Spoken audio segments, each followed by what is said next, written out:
여기로 가는데요? 말 따라가래요. 여기 가는 데가 아니고 따라가면 요 광장 안에.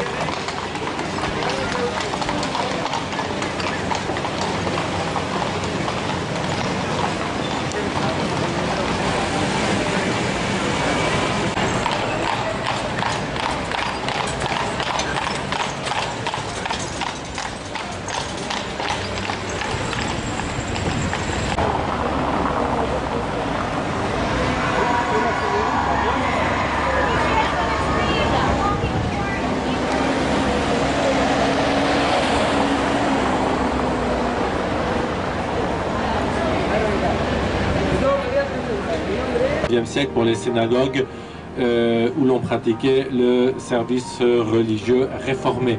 Réformé, c'est-à-dire que dans le courant du 19e siècle, on avait commencé du théâtre national, très beau bâtiment que l'on reconnaît grâce à sa couronne dorée. J'aurai, je pense, l'occasion de vous le montrer. Donc, le centre historique se fait très facilement à pied. Le coup d'œil. Nous sommes place de la République, na Mieste Republiky, qui appartient, comme son nom l'indique, à la ville de Prague, mais n'a aucune fonction administrative ni d'exposition. Donc c'est un chef-d'œuvre de l'Art Nouveau. Vous avez les deux drapeaux sur la façade principale, qui sont rouge et jaune, puisque ce sont les couleurs officielles de la ville de Prague. Et là, vous avez vraiment l'art. Date du 15e siècle. Là, elle a été remaniée ensuite plus tard au 19e par Joseph Mocker. Joseph Mocker, c'est un petit peu l'homologue de Viollet-le-Duc. Donc Joseph Mocker était un puriste dans le style et il a un petit peu remanié la tour poudrière qui se trouve sur votre droite. Là, vous êtes vraiment dans l'axe, on va dire, commerçant. C'est ici que vous avez... que se déroule, on peut dire, la vie moderne de Prague aujourd'hui sur cet axe qui se trouve donc devant nous et qui va, c'est l'ancien l'ancien fossé qui croise un peu plus loin la place Venceslas, Václavské náměstí sur votre plan, qui est donc l'axe principal aujourd'hui de la nouvelle ville. C'est ici que travaillent la plupart des Pragois dans la nouvelle ville. Donc encore une fois, sur votre droite, vous apercevez encore, nous avons commencé le tour.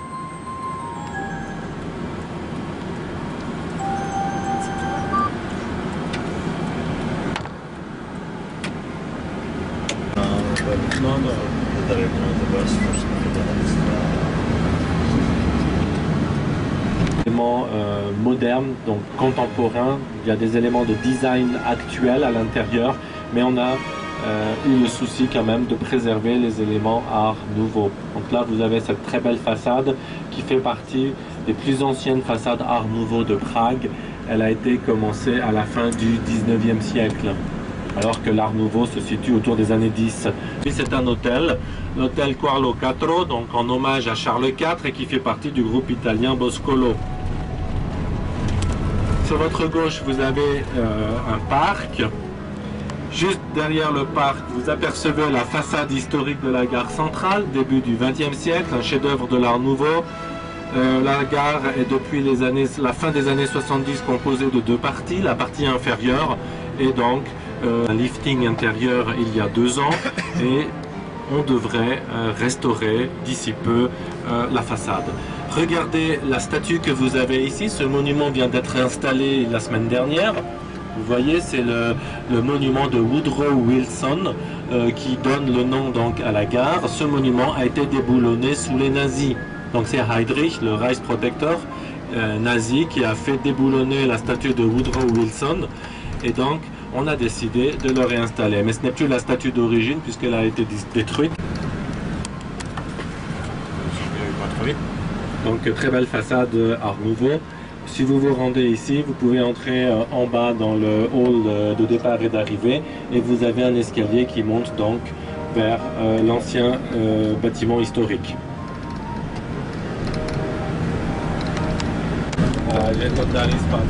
Devant vous, vous avez l'Opéra d'État.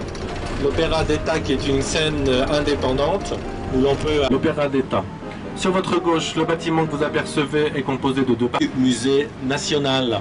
Mais le bâtiment historique du musée national se trouve à présent sur votre gauche. Bâtiment néo-renaissance de la fin du 19e siècle qui est connu ici pour le marché aux chevaux.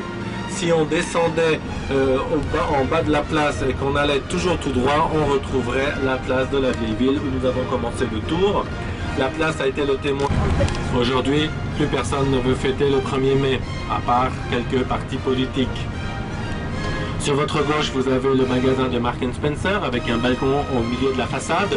C'est de ce balcon que Václav Havel a tenu son premier discours aux gens venus l'écouter.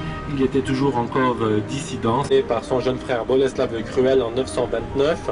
Alors aujourd'hui, les experts et les historiens retiennent la date de 935, mais la date d'origine de son assassinat est 929. Au pied du monument, vous avez la date du 28 octobre 1918 qui nous rappelle la fondation de la première république tchécoslovaque, dont la signature, dont le document a été signé donc dans la maison municipale.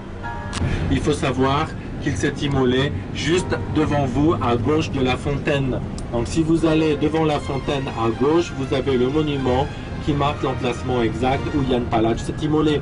Vous pouvez l'apercevoir d'ici, c'est la croix qui est sur le sol et qui sort, qui est ondulée, d'accord? Donc il faut savoir que Jan Palach est le premier étudiant à s'être immolé par le feu, mais nous en avons un autre et d'autres qui ont... Sana, deuxième moitié du XIIIe siècle, et à la ville de Hradčany, tout début du XIVe siècle. Les 4 villes ont été indépendantes et ont finalement été unifiées à la ville de Prague. Donc Prague est composée aujourd'hui de 22 arrondissements. Sur votre gauche, regardez, vous pouvez apprécier la surface de la place. Donc c'est 80 000 m², c'est l'ancien marché aux bestiaux. Très puissants ici. Ils sont arrivés au milieu du XVIe siècle sur l'invitation de Ferdinand Ier, premier roi Habsbourg à régner ici, parce que leur mission était surtout de recatholiciser en 1773 par Joseph II. Sur votre droite, l'église de Méthode et Cyrille. Et regardez, sur la façade, vous avez un petit monument, une petite plaque commémorative dédiée à Gabčík et Kubiš, les 2 parachutistes qui ont assassiné Heydrich, le Reichsprotektor du premier roman, et qui s'appelle HHHH, 4 fois H, qui veut dire Himmlers Hirn heißt Heydrich, le cerveau d'Himmler s'appelle Heydrich. Et donc c'est un jeune français agrégé de lettres. Alors les architectes sont Milunić et Guéry à qui l'on doit.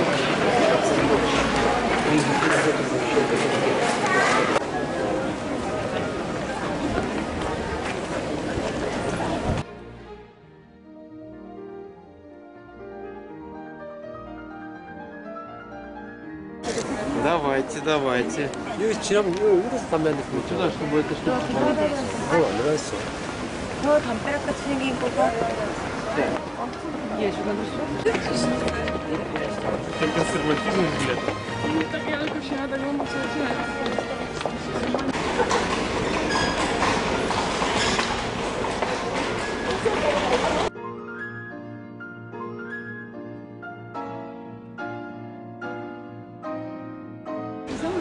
Non, non, c'est autre chose. C'était peut-être pour montrer les anciens cimetières.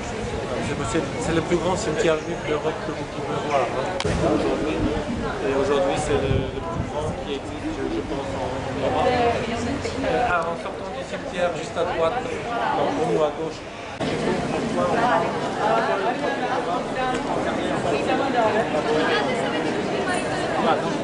Je reviendrai.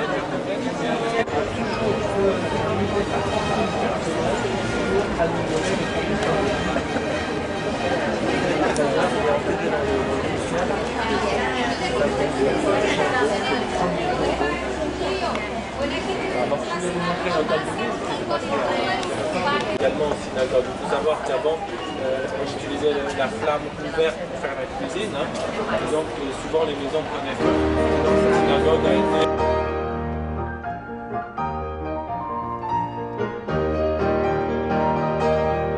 à Baranovici.